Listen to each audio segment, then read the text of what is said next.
Hi, here we're having a quick look at what's new in Collabor8 Online. I've logged into the new system. I've taken the time to dismiss the help video that's on the home page just by clicking on the red X, and you can see I'm immediately looking at the new calendar and in fact a whole new interface.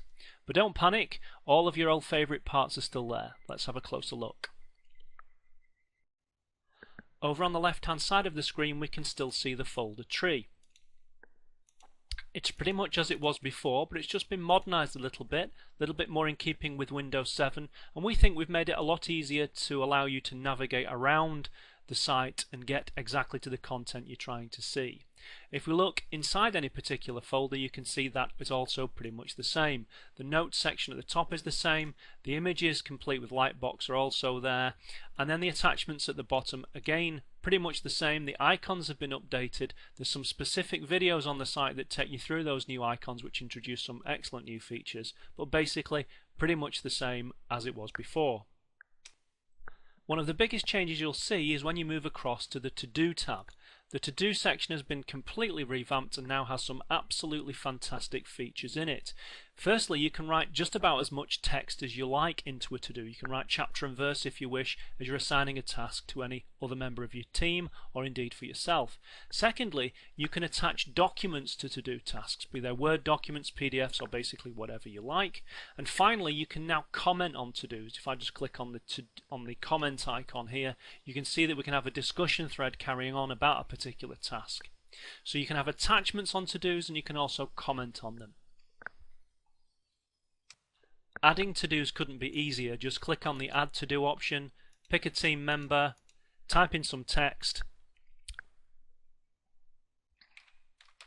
and now when you come to enter a date against a task, it's not just a single date, but it can actually be a date range. So you can effectively set a duration for a task. Just click Add and that will be dropped onto the task list. The other thing you'll notice, of course, is you'll see this reflected on the calendar.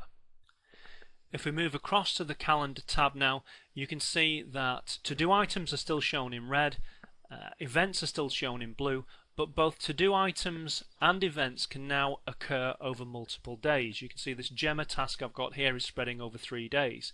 Now the other interesting thing I can do, if I click on the right hand edge of that task and I decide that Gemma's probably going to need some extra time to do that, I can just stretch the task by an extra day or so, and I can even pick it up and drag it into the following week or following month, wherever I like. Same thing with events. If I want to move an event around the calendar, just click and drag and drop it wherever you like. So again, that's one of the big features that we've added. It's a drag and drop interface on the calendars for both events and to-do items. And finally, I'm going to jump back to the folder tab and just have a closer look at those icons. The watch icon is still there, exactly as it has been before. The comment icon is now there, but now shows you the number of active comments against any particular attachment or file. The update document icon is there. A new icon, entirely new, ability to lock a file. So if you have the right permissions, you can come along and lock a file, preventing any other user from making a change to that file until you've finished updating it, when you can unlock the file and leave it open for all the other team to contribute to. So there you have a very quick look at just some of the new features in Collabor8 Online. There are plenty more help resources located underneath this help option from your homepage, where you'll find some more videos that go into each of the new features in more detail. You could also visit our community-driven help system at getsatisfaction.com/Collabor8online. There you can ask questions directly and get answers. We'd love to hear from you. Thanks for taking the time to look at this video.